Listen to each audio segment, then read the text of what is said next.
ஓம் சாந்தி. Murali date 8/5/2024. காலை முரளி பாப்தாதா மதுபன். இனிமையான குழந்தைகளே, உலகில் உள்ள எல்லா ஆத்துமாக்களும் அறியாமையிலும் துக்கத்திலும் இருக்கின்றார்கள். நீங்கள் அவர்களுக்கு உபகாரம் செய்யுங்கள். தந்தையின் அறிமுகத்தை கொடுத்து மகிழ்ச்சி பெற செய்யுங்கள். அவர்களின் கண்களை திறங்கள். கேள்வி: எந்த ஒரு சென்டரின் வளர்ச்சிக்கும் ஆதாரமாக இருப்பது எது? பதில்: தன்னலமில்லாமல் உண்மையான உள்ளத்தோடு செய்யும் சேவை. உங்களுக்கு சதா சேவை செய்ய ஆர்வம் இருந்தால் உண்டியல் நிறைந்து கொண்டே இருக்கும். எங்கே சேவை செய்ய வாய்ப்பிருக்குமோ அங்கே ஏற்பாடுகளை செய்ய வேண்டும். யாரிடமும் கேட்காதீர்கள். கேட்பதை விட சாவதே மேல். தானாகவே எல்லாம் வரும். நீங்கள் வெளியில் உள்ளவர்களைப் போல சந்தா வசூல் செய்ய முடியாது. கேட்பதால் சென்டர் சிறப்பாக செயல்படாது. எனவே கேட்காமலேயே சென்டரை நடத்துங்கள். ஓம் சாந்தி. ஆன்மீக குழந்தைகள் இங்கே அமர்ந்திருக்கின்றீர்கள். ஆரம்பத்தில் நாம் எப்படி மேலே இருந்து வந்தோம் என்ற ஞானம் உங்கள் புத்தியில் இருக்கிறது. அப்படி விஷ்ணு அவதார நாடகத்தை காட்டுகிறார்கள். விமானத்தில் அமர்ந்து கீழே வருகின்றார். அவர்கள் அவதாரமாக காட்டும் அனைத்தும் தவறு என்பதை இப்போது குழந்தைகள் நீங்கள் புரிந்து கொள்ளுகின்றீர்கள். ஆத்துமாக்கள் நாம் உண்மையில் எங்கே இருப்பவர்கள்? எப்படி மேலிருந்து இங்கே வருகின்றோம்? எப்படி 84 பிறவிகளின் பாகத்தை நடித்து பதீத்தமாகின்றோம் என்பதை இப்போது நீங்கள் புரிந்து கொள்ளுகின்றீர்கள். தந்தை இப்போது மீண்டும் பவித்திரமாக மாற்றுகின்றார். 84 பிறவிகளின் சக்கரத்தை நாம் எப்படி சுற்றி வருகிறோம் என்பது நிச்சயம் மாணவர்கள் உங்கள் புத்தியில் இருக்க வேண்டும். இது நினைவில் இருக்க வேண்டும். நீங்கள் எப்படி 84 பிறவிகளை எடுக்கின்றீர்கள் என்று தந்தையே புரிய வைக்கின்றார். கல்பத்தின் ஆயுளை மிக நீளமாக சொன்ன காரணத்தால் இவ்வளவு எளிய விஷயத்தையும் மனிதர்கள் புரிந்து கொள்வது இல்லை. எனவே மூடநம்பிக்கை என்று சொல்லப்படுகிறது. மற்ற தர்மங்கள் அனைத்தும் எப்படி ஸ்தாபிக்கப்படுகின்றன என்பதும் உங்கள் புத்தியில் இருக்கிறது. மறுபிறவி எடுத்து எடுத்து பாகத்தை நடித்து நடித்து இப்போது கடைசிக்கு வந்து சேர்ந்திருக்கின்றோம் என்பது உங்களுக்கு தெரியும். இப்போது மீண்டும் திரும்ப போகின்றோம். குழந்தைகள், உங்களிடமே இந்த ஞானம் இருக்கிறது. உலகில் வேறு யாரும் இந்த ஞானத்தை அறியவில்லை. 5000 வருடங்களுக்கு முன்னர் பேரடைஸ் இருந்தது என்று சொல்லவும் செய்கின்றார்கள். எனினும் அது எப்படி இருந்தது என்பதை அறியவில்லை. நிச்சயம் ஆதி சனாதன தேவி தேவர்களின் ராஜ்யம் இருந்தது. எனினும் இதை முற்றிலும் அறியவில்லை. நாமும் முதலில் எதையும் அறியாமல் இருந்தோம் என்பதை நீங்கள் உணர்கின்றீர்கள். தமது தர்ம ஸ்தாபகரை அறியாமல் வேறு எந்த தர்மத்தை சார்ந்தவரும் இருப்பது இல்லை. நீங்கள் இப்போது அறிந்து ஞானம் நிறைந்தவராக மாறியிருக்கின்றீர்கள். மற்ற முழு உலகமும் அறியாமல் இருக்கின்றது. நாம் எவ்வளவு அறிவாளிகளாக மாறியிருந்தோம். இப்போது அறிவில்லாதவர்களாக மாறிவிட்டோம். மனிதர்களாக இருந்தும், அதாவது நடிகர்களாக இருந்தும் நமக்கு தெரியவில்லை. ஞானத்தின் பிரபாவம் எப்படி இருக்கிறது என்று பாருங்கள். இதை நீங்கள் அறிவீர்கள். குழந்தைகள், நீங்கள் மனதில் எவ்வளவு நெகிழ்ந்து போக வேண்டும். எப்போது தாரணை செய்வீர்களோ அப்போதே மனதில் அந்த மகிழ்ச்சி வரும். நாம் ஆரம்பத்தில் எப்படி வந்தோம், பிறகு சூத்ர குலத்திலிருந்து எப்படி பிராமண குலத்திற்கு மாறினோம் என்பது உங்களுக்கு தெரியும். இந்த சிருஷ்டி சக்கரம் எப்படி சுற்றுகிறது என்பது உங்களை தவிர உலகில் வேறு யாருக்கும் தெரியாது. மனதில் இந்த ஞானத்தின் டான்ஸ் ஆட வேண்டும். பாபா நமக்கு எவ்வளவு அதிசய ஞானத்தை கொடுக்கின்றார். அந்த ஞானத்தால் நாம் நமது ஆஸ்தியை பெறுகின்றோம். இந்த ராஜயோகத்தால் நான் உங்களை அரசர்களின் அரசனாக மாற்றுகின்றேன் என்று எழுதப்பட்டிருக்கின்றது. எனினும் எதையும் புரிந்து கொள்ள முடிவதில்லை. கீதையில் அது போல எழுதப்பட்டிருக்கு, ஆனால் எதையுமே யாரும் புரிஞ்சுக்கல. இப்போது புத்தியில் முழு ரகசியமும் வந்துவிட்டது. நாம் சூத்திரரிலிருந்து இப்போது பிராமணன் ஆகின்றோம். இந்த மந்திரமும் புத்தியில் இருக்கிறது. ஹம்சோ பிராமணர்கள், பின்னர் தேவர்கள் ஆகின்றோம். பிறகு இறங்கி இறங்கி கீழே வருகின்றோம். எத்தனை பிறவிகள் எடுத்து சக்கரத்தை சுற்றுகின்றோம். இந்த ஞானம் புத்தியில் இருக்கும் காரணத்தால் மகிழ்ச்சி இருக்க வேண்டும். இந்த ஞானம் பிறகு எப்படி கிடைக்கும்? எவ்வளவு எண்ணங்கள் ஓடிக்கொண்டே இருக்கின்றன. தந்தையின் அறிமுகத்தை அனைவருக்கும் எப்படி கொடுப்பது? பிராமணர்கள், நீங்கள் எவ்வளவு உபகாரம் செய்கின்றீர்கள். தந்தையும் உபகாரம் செய்கின்றார். யார் முற்றிலும் அறியாதவர்களோ அவர்களை சதா காலத்திற்கும் சுகவாசிகளாக மாற்றுகின்றார். கண்கள் திறக்கின்றன, மகிழ்ச்சி ஏற்படுகிறது தானே. யாருக்கு சேவையின் ஆர்வம் இருக்குமோ அவர் மனதில் வர வேண்டும். அதிக மகிழ்ச்சி ஏற்பட வேண்டும்.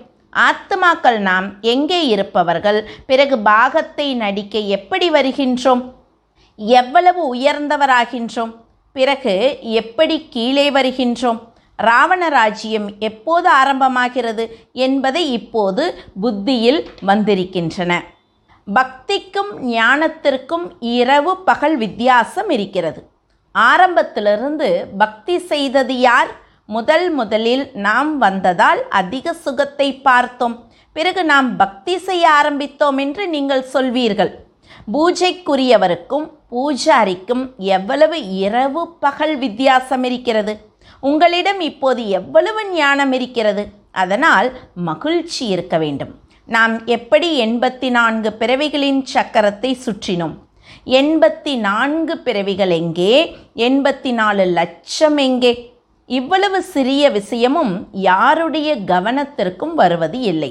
லட்சம் வருடங்களோடு ஒப்பிட்டால் இது ஓரிரு நாட்களுக்கு சமமாக இருக்கும். நல்ல நல்ல குழந்தைகளின் புத்தியில் இந்த சக்கரம் சுற்றி கொண்டே இருக்கிறது. அப்போதே சுயதர்சன சக்கரதாரி என்று சொல்லப்படுகிறது. சத்தியுகத்தில் இந்த ஞானம் இருக்காது. சொர்க்கத்திற்கு எவ்வளவு புகழ் இருக்கிறது. அங்கே பாரதம் மட்டும் இருந்தது. எது இருந்ததோ அது மீண்டும் வர வேண்டும். வெளியே பார்ப்பதற்கு எதுவும் தெரிவதில்லை. காட்சி கிடைக்கிறது. இந்த பழைய உலகம் இப்போது அழிந்தே ஆக வேண்டும். பிறகு நம்பர்வார் நாம் புதிய உலகத்திற்கு வருவோம். பாகத்தை நடிக்க ஆத்மாக்கள் எப்படி வருகின்றன என்பதையும் நீங்கள் புரிந்து கொண்டீர்கள். நாடகத்தில் எப்படி காட்டுகின்றார்களோ அப்படி ஆத்மாக்கள் எதுவும் மேலிருந்து இறங்குவது கிடையாது. ஆத்மாவை யாரும் இந்த கண்களால் பார்க்க முடியாது. ஆத்மா எப்படி வருகிறது, சிறிய சரீரத்திற்குள் எப்படி பிரவேசம் செய்கிறது என்பது பெரிய அதிசய விளையாட்டாக இருக்கிறது. இது ஈஸ்வரிய படிப்பு. இதில் இரவு பகலாக எண்ணங்கள் ஓட வேண்டும். நாம் ஒரு முறை புரிந்து கொள்ளுகின்றோம். அது பார்ப்பதை போல இருக்கிறது. பிறகு வர்ணனை செய்கின்றோம். முன்னர் மாயவித்தை செய்பவர்கள் அதிகமான பொருட்களை தோற்ற வைத்து காட்டினார்கள்.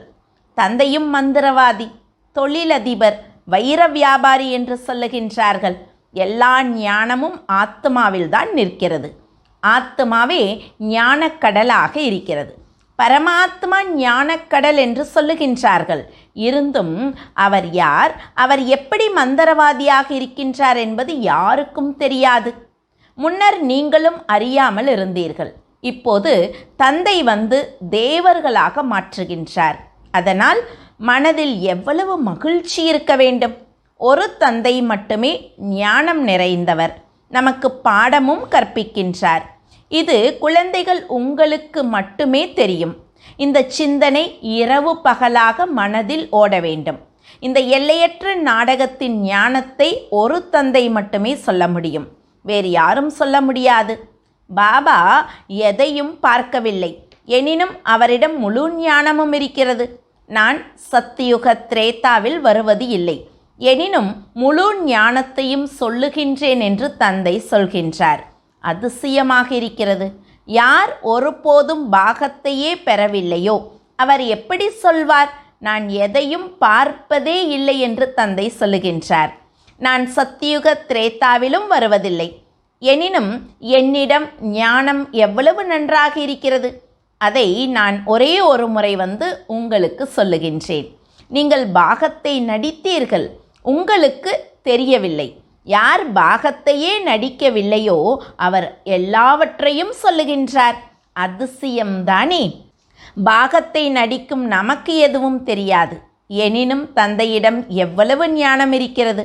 உங்களுக்கு அனுபவத்தை சொல்லுவதற்கு நான் ஒன்றும் சத்தியுக திரேதாவில் வருவதில்லை என்று தந்தை சொல்லுகின்றார். டிராமா படி பார்க்காமலும் அனுபவம் செய்யாமலும் முழு ஞானத்தை கொடுப்பது எவ்வளவு அதிசயமாக இருக்கிறது. நான் பாகத்தை நடிக்க வருவதே இல்லை. எனினும் உங்களுக்கு முழு பாகத்தையும் புரிய வைக்கின்றேன்.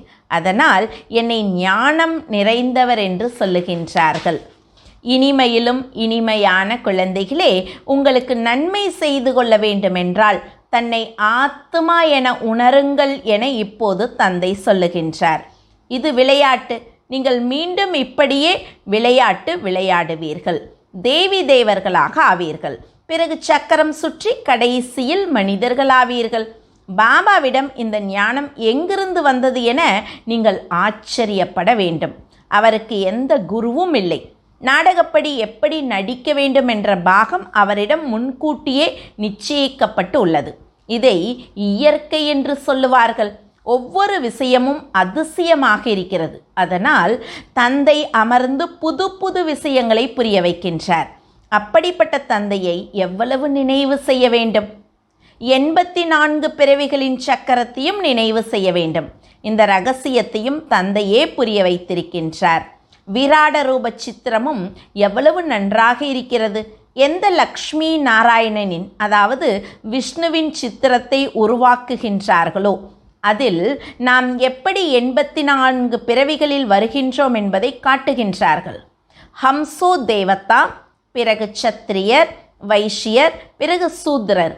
இதை சிந்தனை செய்வதில் ஏதாவது சிரமம் இருக்கிறதா? தந்தை ஞானம் நிறைந்தவர். அவர் யாரிடமிருந்தும் படிக்கவில்லை.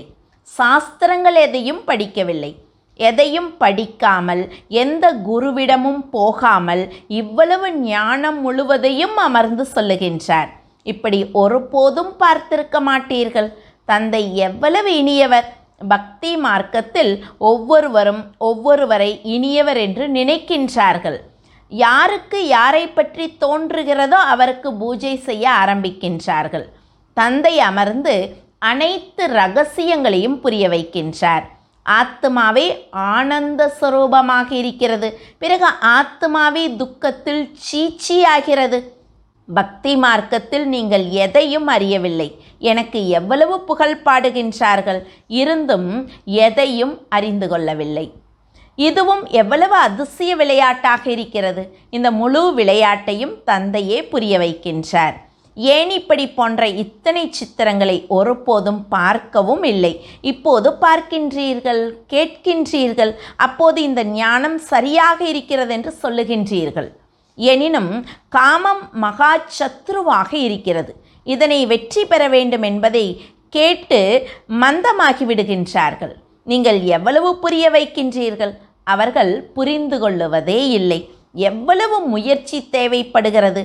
கல்பம் முன்னர் யார் புரிந்திருந்தார்களோ அவர்களே புரிந்து கொள்ளுவார்கள் என்பதையும் அறிந்திருக்கின்றீர்கள். எத்தனை பேர் தெய்வீக குடும்பத்தை சார்ந்தவர்களாக மாற வேண்டுமோ அவர்களுக்கே தாரணையும் ஏற்படும். நாம் ஸ்ரீமத் படி ராஜதானியை ஸ்தாபனை செய்கின்றோம் என்பது உங்களுக்கு தெரியும். பிறரையும் தனக்கு சமமாக மாற்றுங்கள் என்பது தந்தையின் டைரக்ஷன். தந்தை எல்லா ஞானத்தையும் சொல்லுகின்றார். நீங்களும் சொல்லிக்கொண்டிருக்கின்றீர்கள். அதனால் இந்த சிவபாபாவின் ரதமும் சொல்ல முடியும். எனினும் தன்னை மறைத்து கொள்ளுகின்றார். நீங்கள் சிவபாபாவை மட்டும் நினைவு செய்து கொண்டிருங்கள். இவரது பெருமையை சொல்ல வேண்டியதுமில்லை. அனைவருக்கும் சத்கதி கொடுக்கும் வள்ளல், மாயாவின் சங்கிலியிலிருந்து விடுவிப்பவர் ஒருவர் மட்டுமே. தந்தை எப்படி அமர்ந்து உங்களுக்கு புரிய வைக்கின்றார் என்பது குழந்தைகள் உங்களைத் தவிர வேறு யாருக்கும் தெரியாது. ராவணன் என்றால் என்ன பொருள் என்பதும் மனிதர்களுக்கு தெரியாது. ஒவ்வொரு வருடமும் எரித்து வருகின்றார்கள். கொடும்பாவி விரோதிக்கே செய்யப்படும். ராவணன் பாரதத்தின் விரோதி. அவன் பாரதத்தை எவ்வளவு துக்கமுடையதாக, ஏழையாக மாற்றியிருக்கின்றான் என்பது இப்போது உங்களுக்கு தெரியும். அனைவரும் 5 விகார வடிவ ராவணனின் கூண்டில் சிக்கி இருக்கின்றார்கள்.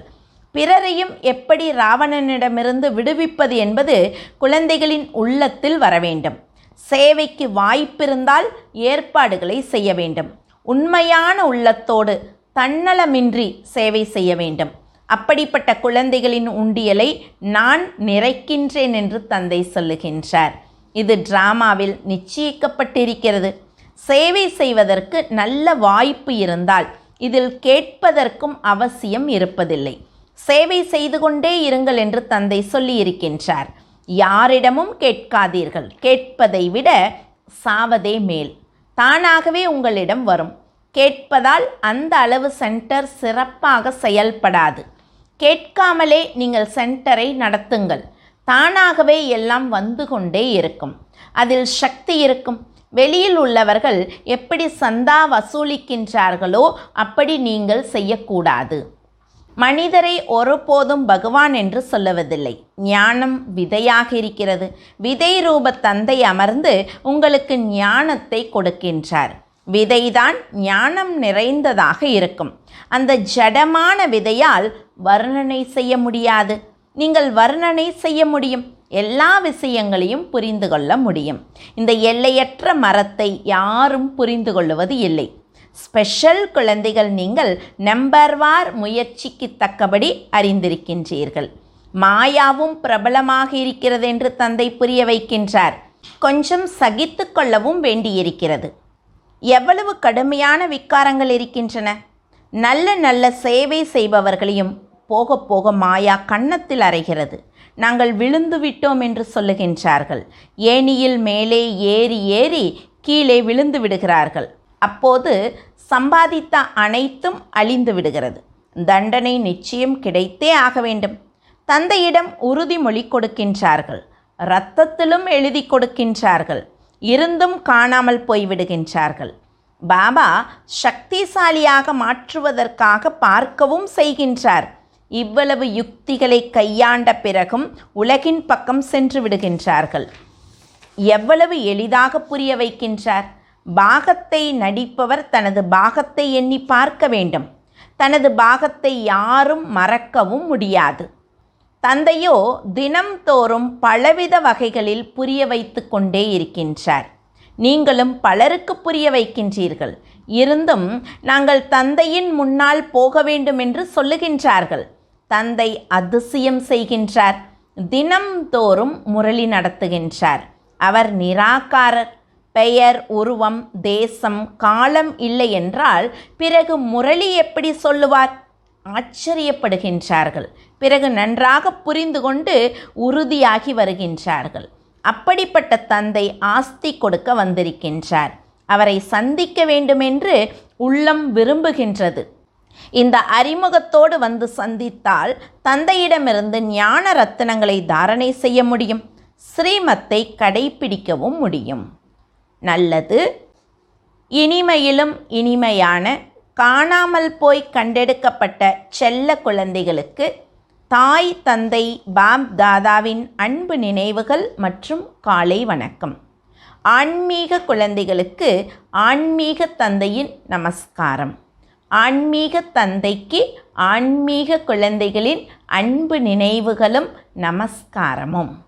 தாரணைக்கான முக்கிய சாரம். முதல் பாயிண்ட், ஞானத்தை வாழ்க்கையில் தாரணை செய்து மகிழ்ச்சியில் நெகிழ்ந்து போக வேண்டும். அதிசயமான ஞானத்தையும் ஞானத்தை கொடுக்கும் வள்ளலையும் சிந்தித்து ஞான டான்ஸ் ஆட வேண்டும். இரண்டாவது பாயிண்ட், உங்கள் பாகத்தை சிந்திக்க வேண்டும். பிறரது பாகத்தை பார்க்கக்கூடாது. மாயா மிகவும் பிரபலமாக இருக்கிறது. அதனால் மிகவும் கவனமாக இருக்க வேண்டும். உங்கள் முன்னேற்றத்தில் ஈடுபடுங்கள். சேவை செய்ய ஆர்வம் கொள்ளுங்கள். வரதானம், நல்லதின் மீது பிரபாவப்படுவதற்கு பதிலாக அதை தனக்குள் தாரணை செய்யும் பரமாத்மா சிநேகி ஆகுக. நீங்கள் பரமாத்மா சிநேகி ஆக வேண்டுமென்றால் தேக உணர்வின் தடைகளை சோதனை செய்யுங்கள். இவர் மிக நல்லவர், அதனால் கொஞ்சம் இரக்கம் வருகிறது என்று சில குழந்தைகள் சொல்லுகிறார்கள். ஒருவருக்கு ஒருவரின் சரீரத்தின் மீது பற்று ஏற்படுகிறது.